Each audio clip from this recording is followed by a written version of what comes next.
Good afternoon, and thank you for joining us. I now have Nazmeera Moola, who is head of our investment business in South Africa, joining me today.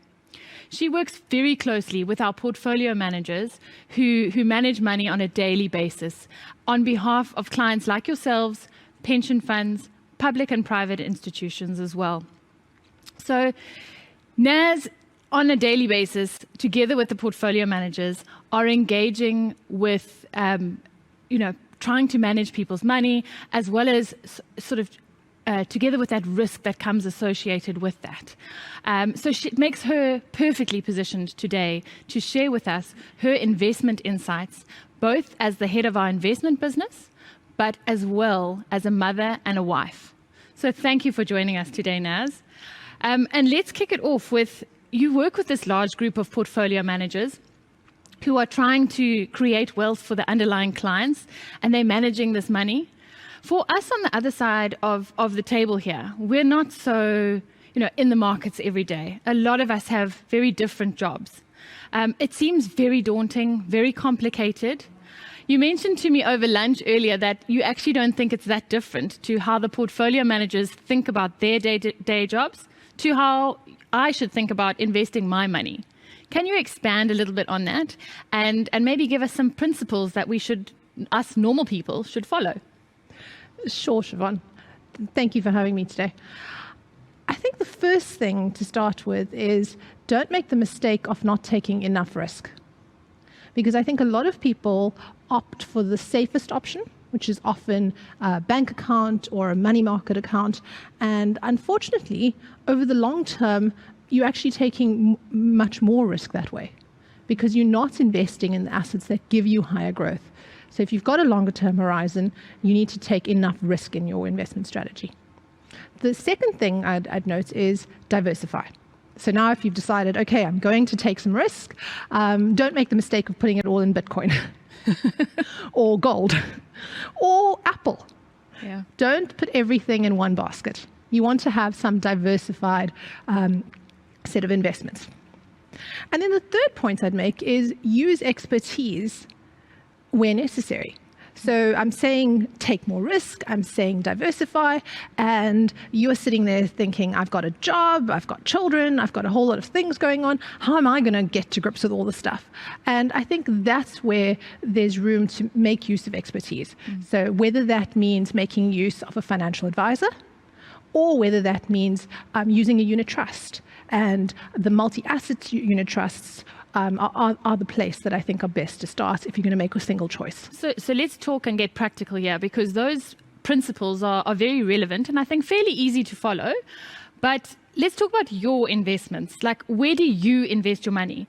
The previous panel spoke to investing 15 to 20% of your salary in your pension fund or in investments. What do you do with your money, and what's your number? So I invest 15% of my monthly salary in my pension fund. And then I invest in general in any given year another 15% in other investments. And what is that pension fund? What's the underlying? So what we have in our underlying pension fund is two different balanced multi-asset strategies. Okay, so they're diversification across both funds as well as actually asset classes as well. Definitely. So if we think about what multi-asset strategies are, or balanced funds, they have a range of assets from fixed income, so government bonds, corporate debts as well, some cash, maybe some property and some equities, and there'll be a mix of local and international. So it sounds sensible. I mean, we had quite a few questions coming in beforehand around, do I pick equities? Is bonds the place to be at the moment? And for us who don't immerse ourselves in the markets, we don't know what to pick and then when to change for that matter. So what you're saying is sort of leave it up to a professional if you're unsure, and it sounds pretty sensible.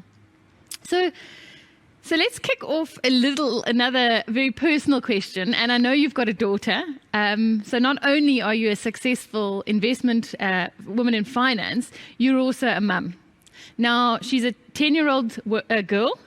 What advice would you give to her, knowing what you know now, to enable her to one day sort of empower her to lead her own, be empowered to be financially fit? Well, Funny you say that, because as you know, I've dragged her along to watch us today. And so I'm delivering the advice directly. And the first piece of advice is start early. I think too many people, but particularly too many women, make the mistake of being scared and intimidated by the idea of investing, so they leave it alone. And the earlier you start, there are two advantages. The first is you become comfortable with it. And you begin to develop an understanding of the risks you're taking and the returns you can expect from there. The second is that the longer you're in the markets, the more opportunity you have to have the benefits of compounding. What's compounding, Naz? Sorry, I know that we've actually received a question. The previous panel spoke about compounding, and someone on the Q&A has put that question through. So explain to us compounding. Sounds fancy. It's one of those financial jargon terms that we need to demystify. So what is compounding? So let's keep the numbers really simple. Let's say you're investing 100 rands and the interest rate you earn every year is 10%. So the first year you earn 10 rands. If you didn't have compounding, the second year you'd also earn 10 rands, and the third year you'd earn 10 rands, and after 10 years you'd have 200 rands. With compounding, the second year you earn interest on the 110 rands. So you earn 11 rands interest. And the third year, you're earning interest on the 121 rands. So by the end of 10 years, instead of having 100 rands worth of interest, you have almost 160 rands worth of interest. Cool. So it's quite a big difference if you earn interest on your interest. So start early and take some risk. Exactly. So let's stick with risk, because I think it's one of the reasons we all shy away from investing. And we think about what happens if it goes wrong and I lose a lot of money, but probably not the thing to focus on. What other risks should I be focusing on more so than just not investing because I'm almost afraid to? Afraid to, intimidated to, scared to. I think the first one is the risk that you don't earn more than inflation. So if I think back 5-6 years ago, if you were invested in a money market account, you were earning 8% and inflation was sitting at about 5.5%. So every year you were earning more than was being lost from inflation. So you could buy more every year just by investing in a money market account. That is no longer the case, driven by the flood of money central banks have pumped into the world after COVID. Interest rates are low and they're below the level of inflation. So interest rates now at? Well, the Reserve Bank's rate is 3.75%. Inflation's at 4, probably 4.5. So if you leave your money in cash, you're actually losing purchasing power every year. And that's not taking into the account of tax as well. Exactly, because you get taxed on the interest as income tax. It's not capital gains, it's income. So moving backwards. Look, I think that's hits home with me, because one of my biggest mistakes, I think, as a young woman, was leaving my money in the bank for too long. And while I thought it was safe, it was going backwards. And I think that brings us on to maybe what the previous panel spoke about, being saving versus investing. What kind of options are there out there for people who maybe just want to take one or two jumps out of cash or a fixed deposit? Because I don't want to take on too much risk, sort of all the way to equities. Are there other things in between? Siobhan, there's a whole continuum of options available that start with cash as your least risky and end up with high equity aggressive funds or 100% equity funds on the extreme end of the spectrum.